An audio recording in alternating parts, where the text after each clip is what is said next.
అయితే ఆనంద్ జనరల్గా హైదరాబాద్ అంటేనే ఇందాక మీరు చెప్పినట్టు కాస్మో కల్చర్, అంటే రకరకాల మంది మనుషులు, రకరకాల భాషలు, సాంప్రదాయాలు రకరకాలు ఉంటాయి.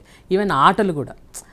నాకు తెలిసి నేను కూడా even I'm from Hyderabad. So ఇక్కడ చిన్నప్పటి నుంచి మనకి ఈ రకరకాల గేమ్స్, ఇప్పుడు క్రికెట్ లాంటివి కాదు నేను అనేది, ఏదో తొక్కుడు బిళ్ళలు, అచ్చని గిల్లలు, ఇంకేవో మారం పీటీలు, సమ్ దాగుడు మూతలు, సో మెనీ థింగ్స్, గోళీలు, సీజన్ వైజ్ పతంగులు.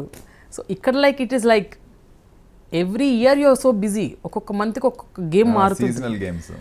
మీరు are you acquainted with all those? Actually Adarsh నగర్లో చిన్నప్పుడు మా పెద్ద గ్రూప్ ఉండేది, ఒక 25 నుండి 30 మంది మేము అంటే కాలనీలో పిల్లలు, అదే సేమ్ ఏజ్ గ్రూప్ వాళ్ళు. అంటే మా అన్నయ్యకి ఆ ఏజ్ గ్రూప్లో వాళ్ళు అంతమంది ఉండేవాళ్ళు. అంటే అప్పుడు ఓపెన్ స్పేసెస్ ఉండేది, మా ఇండ్లు ఉండి ఓపెన్ ప్లాట్స్ ఉండేది. ఇప్పుడు ఆదర్శ్ నగర్ వెళ్తే ఒక కాంక్రీట్ జంగల్, ఇంత కూడా స్పేస్ లేదు. సో అక్కడ మేము సీజనల్ స్పోర్ట్స్ ఆడేది అన్ని గ్రౌండ్స్లో. ఒక గ్రౌండ్లో క్రికెట్, ఇంకో గ్రౌండ్లో ఈ గిల్లి డండా, గోళీలు, అదో సీజన్. దెన్ ఈ గిల్లి డండా ఒక సీజన్, అదో కొన్ని రోజులు నడిచేది. మళ్ళీ టాప్ అది లట్టు గేమ్, అది బాగా ఆడేది.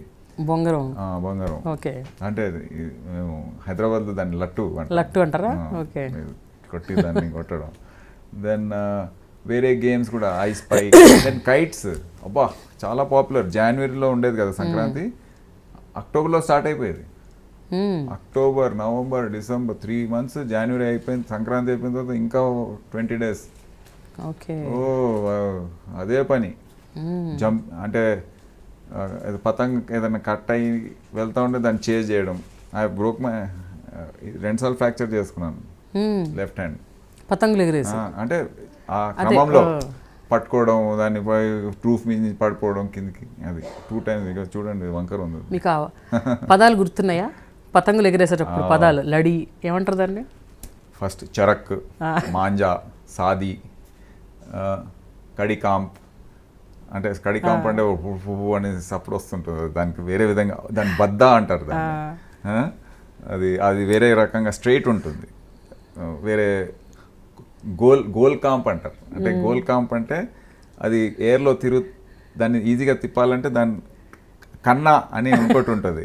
కన్నా అంటే ద వే యూ టై, అది వేరేగా కట్టాలి, అది చిన్నగా కట్టాలి. ఇది కడి కాంప్ అంటే పెద్దగా కట్టాలి. దాన్ని అది స్ట్రైట్ ఉంటుంది, ఒక హెవీగా ఉంటుంది ఎయిర్లో. ఓకే. సో ఇవన్నీ చాలా అంటే మళ్ళీ డీల్ అంటే వదులుతూ ఉండాలి. మనం ఏదైతే మాంజా కట్టామో దాన్ని బట్టి ఈ పేంచ్ ఉంటుంది, పేంచ్ అంటారు దాన్ని, పేంచ్. దెన్ నీచేసి వెళ్ళే ఊపర్స్ వెళ్ళే అంటారు, అంటే పైనుంచి వేయడం, కింది నుంచి. అంటే గాజు పెంకులతో తయారు చేసేవారు మీరు కూడా?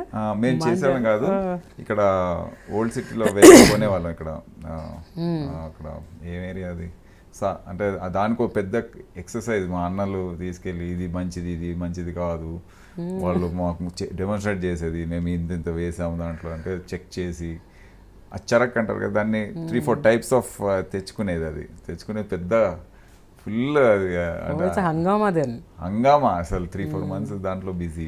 అంటే ఈ లెక్కన మీరు వినాయక చవితి అప్పుడు ఇంకా టూ మచ్ ఉండేది. అయితే వినాయక విగ్రహాలు ఇక్కడ కాలనీ అసోసియేషన్, అంటే ఇంట్లో పెట్టేది అసోసియేషన్, కాలనీ వెల్ఫేర్ ఉంటుంది కదా, రెసిడెన్షియల్ వెల్ఫేర్, ఒక కమ్యూనిటీ హాల్ ఉండేది, అక్కడ పెట్టేది.